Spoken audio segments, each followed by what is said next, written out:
Hello bachelor sisters ఎలా ఉన్నారు? నేనైతే బాగున్నానండి. ఇవాళ అయితే పీజీలో అయితే పప్పు చేద్దామని డిసైడ్ అయిపోయినాం అనమాట. వాళ్ళ రూమ్లో వీళ్ళ రూమ్లో ఉండేటివి అన్నీ అయితే మన రూమ్కి అయితే తెచ్చుకునేసాం అనమాట. పప్పు ప్రాసెస్ అయితే మీకు తెలుసు కదా. పప్పు అయితే మన ఆంధ్ర స్టైల్లో అయితే చేస్తాను అనమాట. అదే రాయలసీమ స్టైల్లో అయితే చేస్తాను. పప్పు అయితే మామూలుగా లేదు, టేస్ట్ అయితే మన చేత్తో చేసుకునింది ఏదైనా విషయమైనా సరే బాగా టేస్టీగానే ఉంటుందని చెప్పొచ్చు. సో పప్పునంతా ఉడకబెట్టుకొని దాంట్లోనే టమోటాలు, ఆనియన్స్ అన్నీ వేసేసి, ఆనియన్స్ తిరుబాజులో వేసాను.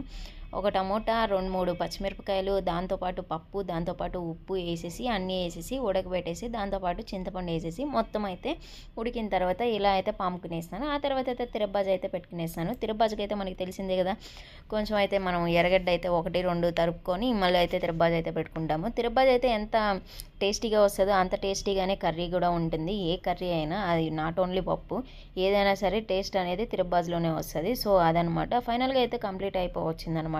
సో ఇలా తిరబ్బాజు పెట్టుకుని దాంట్లో అయితే కరింపాకు రెప్పలు అయితే మన దగ్గర లేవో ఉన్నాయి. ఆ ఫ్రిడ్జ్లో ఈ ఫ్రిడ్జ్లో ఉండేటివన్నీ గెలుంకొచ్చి వేసేస్తాం అనమాట. సో తెల్లగడ్డ ఉండింది, కొట్టేసేసాను అనమాట.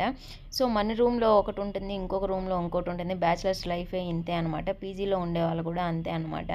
సో అదనమాట. మీ పీజీలో కూడా మీరు కూడా ఇలాగే చేస్తారా? మీ పీజీలో రూమ్లో ఎవరివి లేకపోతే ఇంకొకరు రూమ్లో వెళ్ళి తెచ్చుకోవడం ఇదంతా కామనే కదా. పక్కింట్లో ఏముంది, వీళ్ళింట్లో ఏముంది, వీళ్ళింట్లో ఏం కూర చేశారు, వాళ్ళ ఇంట్లో ఏం కూర చేశారు అని మన ఇంటికాడ చేసినట్టే ఇక్కడ కూడా అనమాట.